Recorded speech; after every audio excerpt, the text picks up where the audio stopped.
Pozdravljene, spoštovane gledalke in cenjeni gledalci.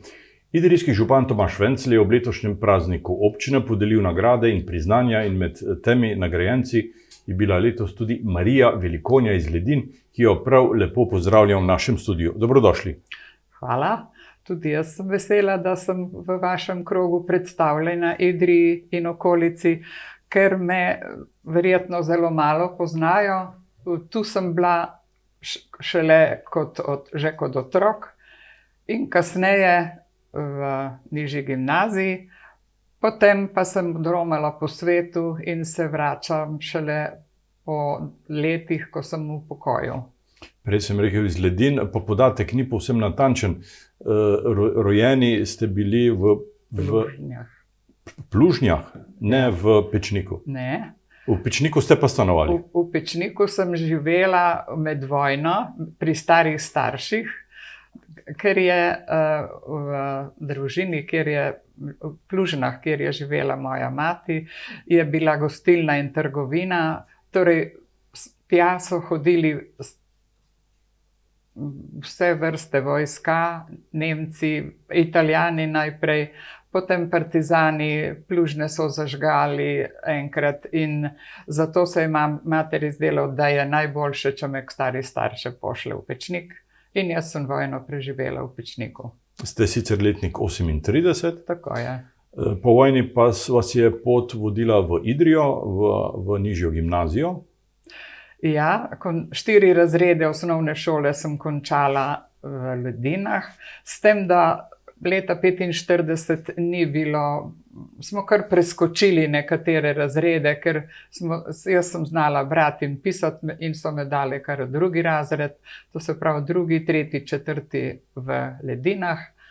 13 let sem bila stara, ko sem šla v Idrijo, v internat in v nižjo gimnazijo. Iz Idrije pa vas je pot potem vodila na učiteljišče v Tolmin in to je bila tudi življenjska usmeritev za šolnico, za učiteljico. Ja, pravzaprav takrat nisem poznala nobenega drugega poklica kot učitelja. Mama je bila učiteljica, tudi nekaj pravzaprav sorodnikov po očetovi strani so bili učitelji. Stric moj je bil celo pagon nadzornik v Idriji nekaj časa. Skratka, vrtela sem se v učiteljskem krogu in učiteljišče je bilo edina pot, ki sem jo takrat videla. Sem pa v Tolminu bila samo 3 leta. Zanimivo je, da je, ko sem 13 let stara odhajala v Tolmin, sem bila premlada za vpis v 1. letnik učiteljišča.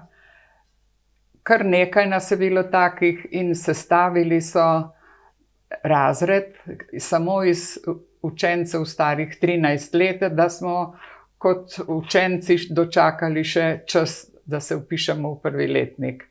No in v tem letu pripravljalnici so rekli, me je med drugim učila tudi Marija Šmalc, za katero sem kasneje ugotovila, da je v Idriji preživela naslednja leta in se je takrat podpisovala Marija Bavdaš.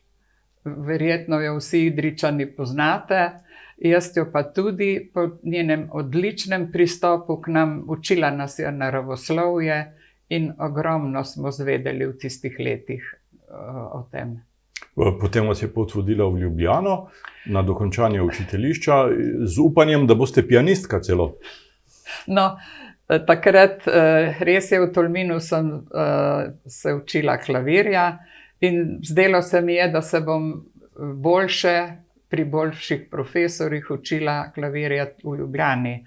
Tako sem se preselila, bila spet v dijaškem domu v Ljubljani in končala 5 letnikov učiteljišča. Ker tam z glasbo se je izkazalo, da ni bilo kaj dosti, uporabila sem jo bolj v prostem času, nisem pa nadaljevala študija. In potem ste dobili prvo odločbo, dekret, v tistih časih ste učitelji dobivali dekrete. Res je. In tam je pisalo vaše prvo službeno mesto, ki je bilo? Res je. Takrat sem šla poleti na prve počitnice na morje. In ko sem se vrnila, me je mama pričakala s pismom, kjer je pisalo, da je moja prva službena pot na vojskem. Zanimivo pa je, da je istočasno na vojsko bil dodeljen tudi Albin Štanta, s katerim sva bila pa sošolca v tolminskem učiteljišču. Tako sva se pravzaprav poznala in preživela eno leto, zanimivo leto na vojskem. Zanimivo zato, ker je bil to kraj zelo visoko, na 1000 metrov. Otroci so prihajali peš od daleč. Bilo je ogromno snega pozimi, učila sva dopoldne in popoldne, skratka pestro in zanimivo je bilo. Potem sem pa odšla že po prvem letu v Ledine, kjer so tudi potrebovali učiteljice, smo bile 3 in ravnateljica je bila moja mama, Danica Kutin je bila pa še moja součiteljica v teh razredih. Otrok je bilo kar veliko, čez 70, tako da smo imeli veliko dela. Tudi odločile smo se imeti pevski zbor, so vaščani prihajali k petju, pripravili smo igro in z njo nastopali. Pa tudi veliko predavanj je bilo v Ledinah takrat, ker se je že vodičar, ki je bil takrat že v Ljubljanskem, ne, še ni bil, je bil že politično aktiven in je veliko zahteval, pričakoval, da bi kmečki otroci da bi se naučili kmetijstva, sadjarstva in podobno, ter izobraženi postali kmetje in ostali doma, ne odhajali v podjetja. To so bili časi, ko ste bili učitelji, tudi vaški kulturniki. Ste skrbeli za prosveto, kulturo, ta duhovni utrip podeželja. Ja, res je. Takrat je bil še stal ta dom, kulturni dom, ki je bil zgrajen po vojni v Govejku, ki je nekako povezoval Vrsnik in Ledine. Oboji smo imeli sorazmerno daleč do tega doma in mogoče je potem ravno to bilo razlog, da se je vse manj dogajalo v tej hiši in je tako zdaj hiše ni več, je porušena. In dobivamo se v Ledinah samo še ali v cerkvi, ali na podstrešju v župnišču, ali v Juričevi šupi, kjer bomo tudi tokrat.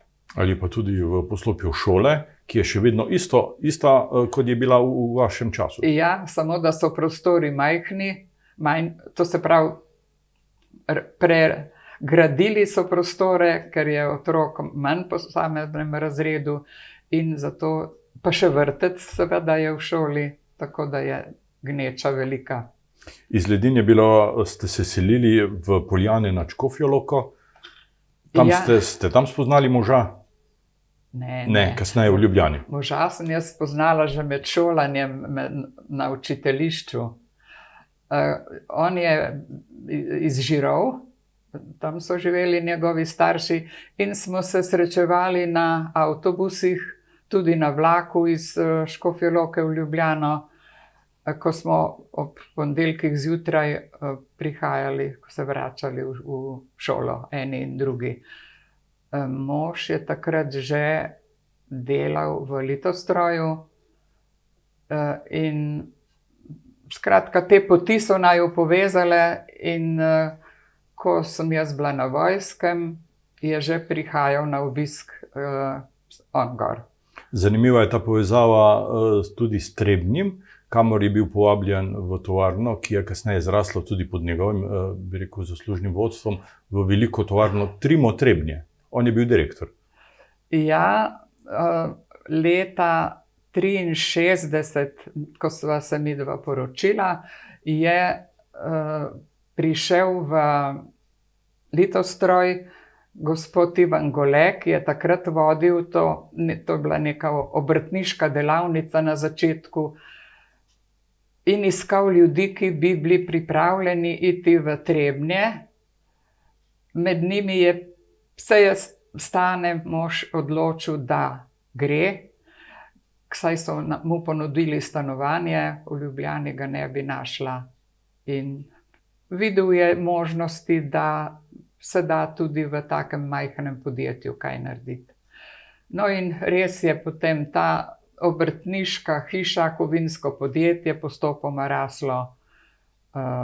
Velik del časa je bil tehnični direktor, potem pa direktor hiše v Trimu Trebnje.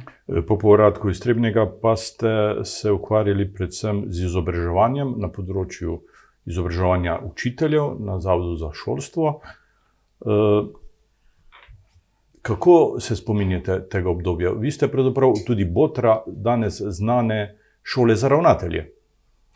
Nekaj takega. Ja, šola za ravnatelje je v mojih mislih se začela graditi že v Trebnjem, ko sem nepričakovano zadnje leto postala sama ravnateljica. In ugotovila, da tako malo vem o vodenju šole, da sem k sreči imela moža, ki me je usmerjal, kaj je pri teh organizacijskih in podobnih zadevah treba storiti. Takrat so gradili še šolsko igrišče in sem bila prav pri gradnji popolnoma brez kakega znanja. To se pravi, in ko sem potem se vrnila, stanovanje smo kupili v Ljubljani in se z družini preselila v Ljubljano, sem na Zavodu za šolstvo vodila najprej Center za izobraževanje učiteljev, nato še sektor za usmerjeno izobraževanje v tistem času, potem pa samo izobraževanje odraslih. In v tem zadnjem obdobju je misel, da bi ustanovili šolo za ravnatelje, dobila neko trdnejšo podlago. Prej ministrstvo namreč ni bilo pripravljeno, da bi Zavod za šolstvo organiziral kaj takega, češ to mora vsaj pedagoški inštitut, ki je višja inštanca. No, ampak potem se pri pametnih ministrih zgodi tudi to, da je začela nastajati. Najprej smo seveda imeli posamezne seminarje na temo, recimo vodenje šole, financiranje, delo z odraslimi, z učitelji, pa tudi pedagoško delo. V to smo poklicali na pomoč prav dr. Ano Tomič, ki je bila tedaj na Filozofski fakulteti. Prej je pa pogosto prišla v idrijsko občino kot inšpekcija v Zavodu za šolstvo, je bila zaposlena. Tako da je te kraje poznala in poznala je tudi delo šol na različnih koncih. Ona je pa poučevala ravnatelje o tem, kako nadzirati, kako spremljati učne nastope učencev. Učitelji morajo poučevati, ravnatelj pa mora presoditi, kako učitelj poučuje, in v tem so se tudi urili med drugim. Ste zadovoljni s tem, da je ta vaš projekt, ki ste ga vi zasnovali in vodili od začetka, še danes živi in daje rezultate? Vsekakor, vsekakor. V tistih letih, ko smo začeli s šolo za ravnatelje, smo zbrali tudi skupino prostovoljnih ravnateljev ali pa učiteljev, ki so bili pripravljeni oditi v Anglijo na izobraževanje. Šola v Gruju, kjer smo začeli, je bila namreč pripravljena, da jih sprejme, in na fakulteti, na univerzi v Manchesteru so opravili potem ta visokošolski študij in večina tudi doktorat. In med tem časom so torej študirali in se potem vrnili v Ljubljano, prevzeli delo v šoli za ravnatelje in s tem je bilo pravzaprav moje delo končano. Sem vesela, da se to nadaljuje. Povejva še to, da imate sina in hči. Sin sicer dela v bančništvu, hči Maja pa v gradbeni stroki. Nobeden od teh se ni tako usmeril po vašem poklicu oziroma po poklicu stare mame. Ja, očitno je prevladovala moževa vrsta, moževa linija. Tako da bomo videli. Imam še enega mlajšega vnuka, ki bo mogoče le zašel v družboslovje. Upanje ostane. Tako. Nagrado občine ste dobili za projekt Rodoljub Ledinski. Ta zgodba vas spremlja pravzaprav že iz otroštva. Leta 1953 ste bili kot najbrž mlada deklica ob odkritju spominske plošče na njegovi rojstni hiši. Res je. Pa dolgo časa nisem tega odkritja jemala hudo resno, dokler nisem začela se bolj poglabljati v delo pesnika. Zanimivo je bilo to, oziroma zelo počastili so nas iz Ljubljane. Dr. Ivan Grafenavar, ki je tudi sicer študiral, on je študiral tega pesnika, veliko vedel o njem, je prišel kot osrednji govornik in poleg njega tudi pesnik Edvin Kristan. Tako da se takrat prebivalci nismo zavedali, kako pomembno vlogo so dali odkritju te spominske plošče na Vehorjevi hiši. Leta kasneje, ko so pripravili drugo ploščo, tu je pa bila glavna pobudnica dr. Stanovnikova na Velikem Trnu, kjer je pesnik umrl. Je pa bilo zanimivo to, da so se zbrali kot pobudniki poleg Stanovnikove tudi Janez Dolenc, ki je takrat že končal diplomsko nalogo samo na temo Žakla Ladinskega in maševal je pa v tistem kraju Metod Oblak, ki je bil tudi doma z Poljanske doline. To se pravi, vsi trije poljanski rojaki so zbrali energijo in zaslužno potem postavili ta del na cerkev v Velikem Trnu. Velikem Trnu. Anton Žakelj, Rodoljub Ledinski, bil rojen torej v Ledinah. Ja. Novo mašo je pel na Gorah. Ja. Sicer pa je v osnovno šolo hodil v Idrijo. Kako to? Res je. Bi se mogoče ustavila kar pri njegovem psevdonimu, Rodoljub Ledinski. Človek težko verjame, da nekdo, ki je samo 3 leta preživel v Ledinah. Ko je bil star 2 leti, mu je namreč umrl oče in mati se je po enem letu znova poročila in preselila na Dole. Torej, kaj mora človeko tako globoko prizadeti, poglobiti, spomniti, da se ni imenoval kako drugače kot Ledinski. Ja, v Idrijo je seveda hodil v osnovno šolo, kot 10-letnik recimo. Njegova mati je namreč želela, da bi postal duhovnik. V rodbini, kjer je mati rojena, to je v hiši Ažbetovih v Dolenčicah v Poljanski dolini, je namreč vsak rod dajal duhovnika tudi. Mimogrede naj povem, da je v tej hiši bil še v istem stoletju rojen tudi Anton Ažbe, veliki slovenski slikar, ki je v Münchnu imel svojo šolo, slikarsko šolo.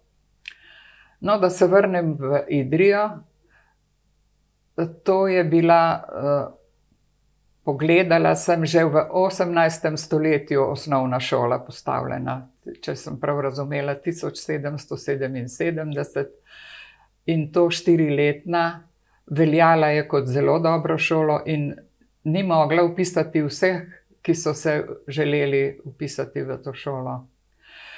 Hkrati pa recimo lahko dodam, kako izobraženi so bili takrat ljudje na podeželju. Dobila sem podatke iz nekega dokumenta v Zavratcu, kjer piše o ledinah, da je 40 do 60% ljudi zna brati, pisati pa samo 5%. To se pravi, vidimo, kako siromašno je bilo še takrat to slovensko podeželje.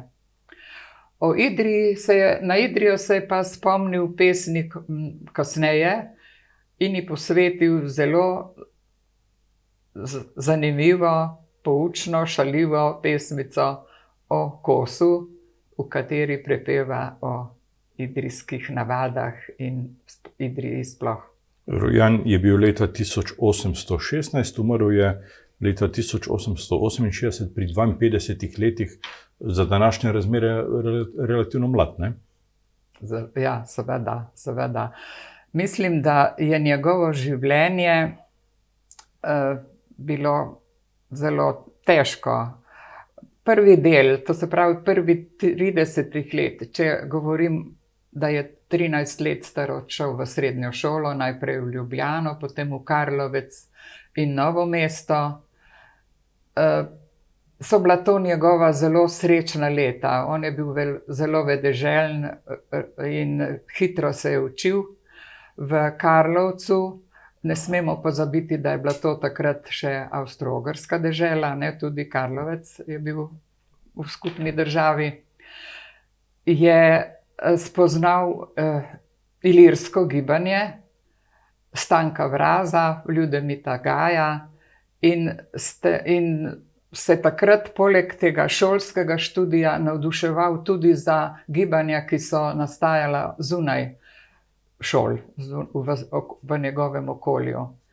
In ko se je vrnil iz Novega mesta v Ljubljano, je že osnoval krožke študentov, ki so govorili o tem gibanju, ki pa ni bilo samo ohranjanje jezika hrvaškega, to je bilo pravzaprav eno izmed nalog ilirskega gibanja, ampak je bilo tudi navdušenje za zbiranje domačega blaga. To se pravi zanimivosti, pesmi zlasti in prozo in različne dogodke, ki so se ta čas pripovedovali, pa jih ni nihče zapisal, ker sem rekla, ljudje so bili nepismeni. Kakšen pa je vpliv Prešerna? Živela sta skoraj v istem času, ne? Ja, to se pravi, Prešern je bil 16 let, ne starejši, ampak ja, seveda, Prešerna je pesnik poznal, tudi osebno. Bil mu je za vzgled, pravzaprav je poskušal zlasti v pesnjenju sonetov, se mu je močno približal. Ko smo zdaj preštevali njegove sonete, smo ugotovili, da jih je več kot 30 napisal in velik del teh je objavljen v knjigi. Sicer pa je v tem krogu, v tistem času, ko je pa študiral teologijo, se je pa spoznaval še z drugimi osebami, ki so zbirale narodno blago. To je bil Poljak Emil Koritko, potem zanimivo Rus Izmail, moram pogledati,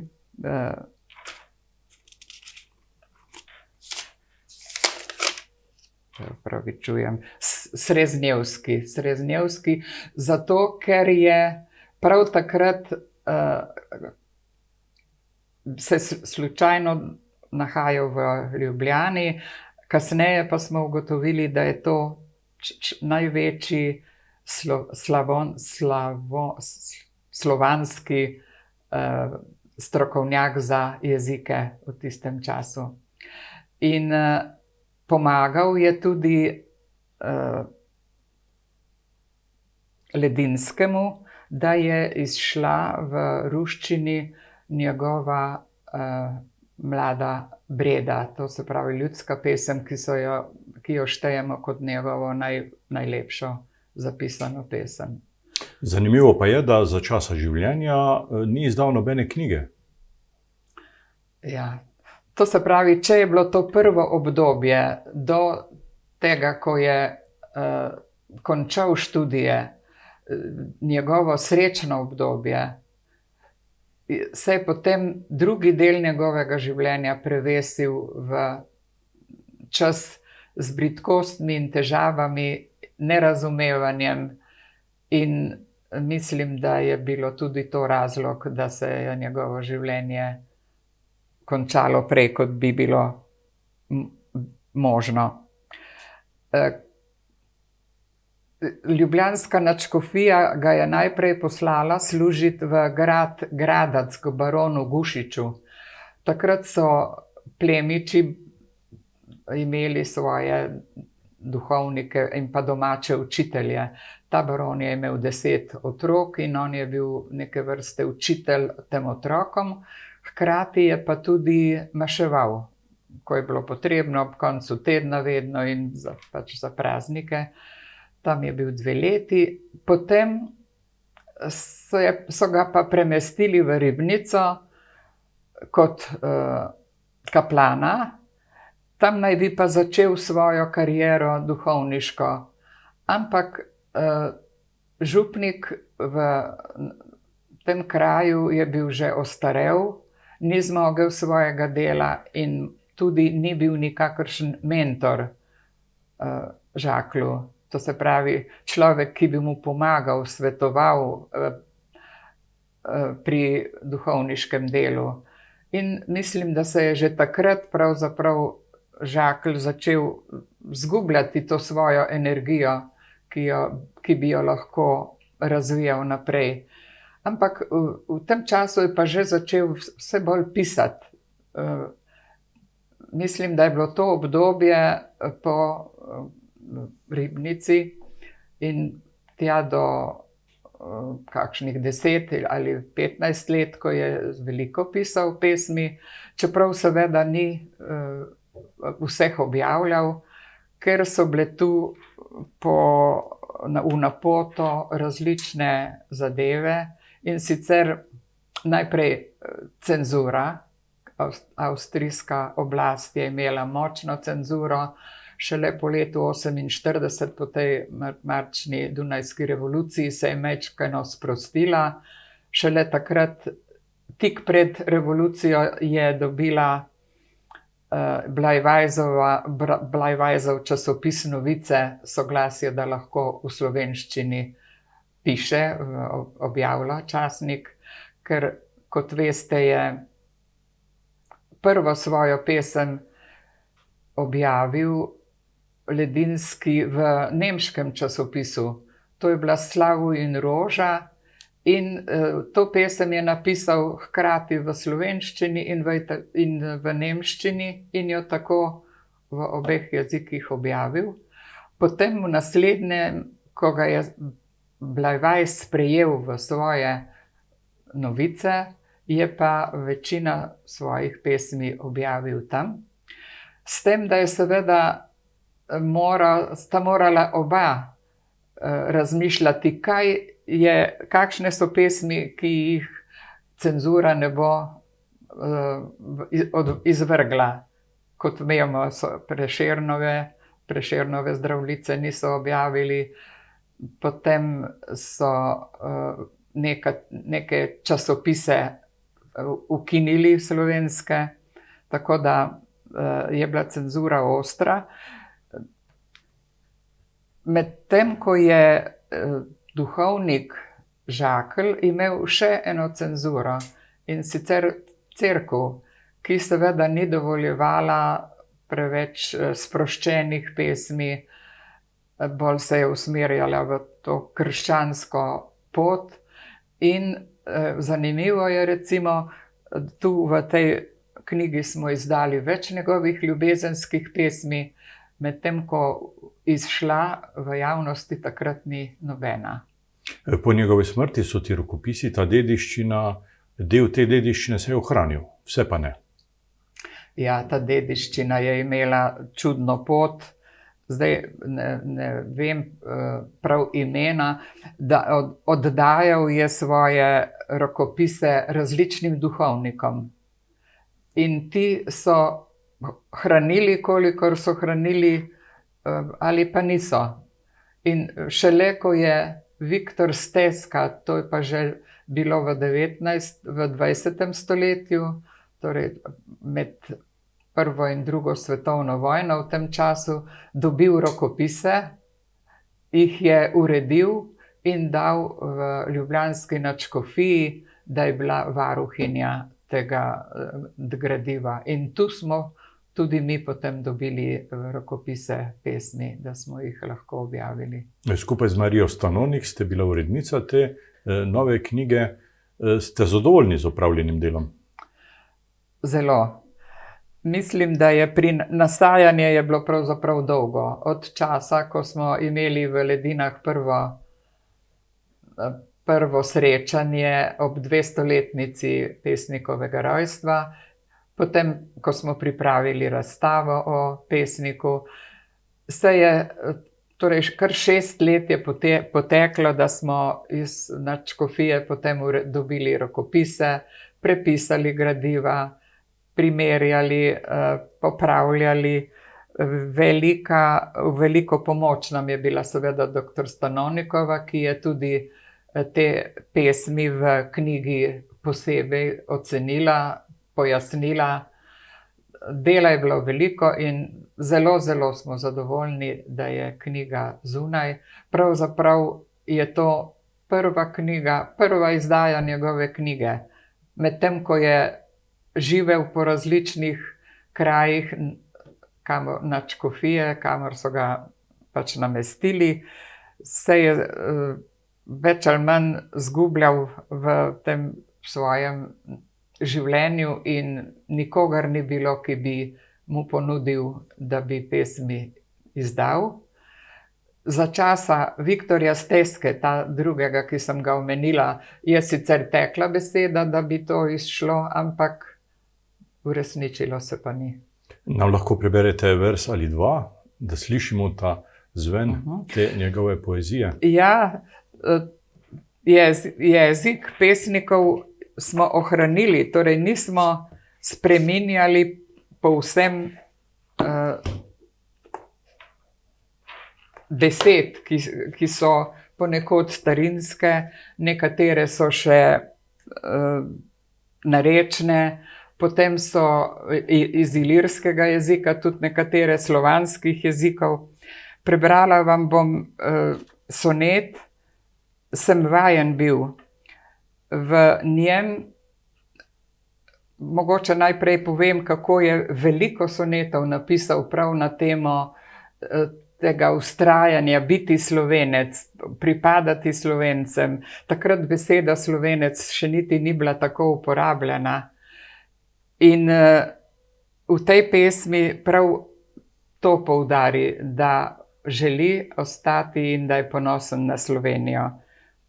Takole pravi: Sem vajen bil pokonci se nositi, sem trmoglaven bil in to ne malo.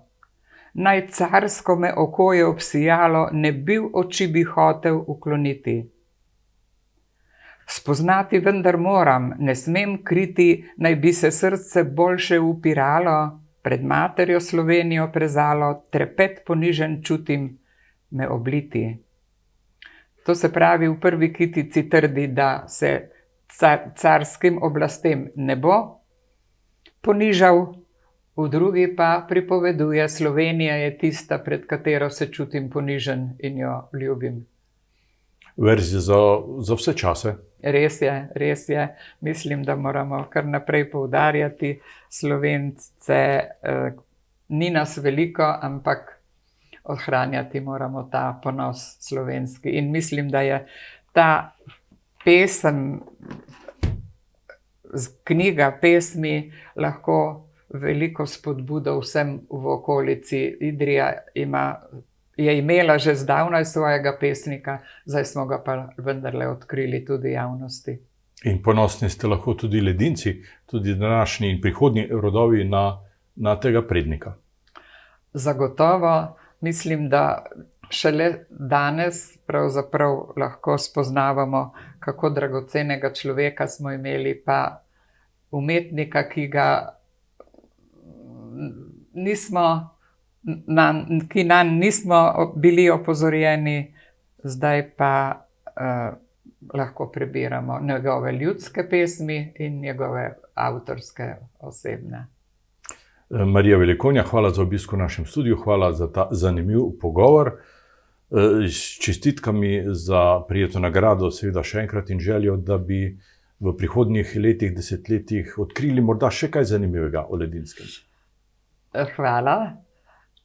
Zelo sem, v čast mi je pravzaprav, da sem dobila nagrado Idrije. Nikoli si nisem mislila, ker sem toliko časa živela zunaj nje. Tudi zahvaljujem se moji skupini delovni v Ledinah, ki se je spomnila pravzaprav, da je predlagala mojo nagrado, in vidim, da, ker se tako dobro razumemo v skupini, da ceni moje delo. Jaz bi pa seveda povabila vse, da pridejo na predstavitve pesmi, ki bodo v Ledinah, v Idriji in v Žireh. Vam, spoštovane gledalke in cenjeni gledalci, pa hvala za pozornost in srečno.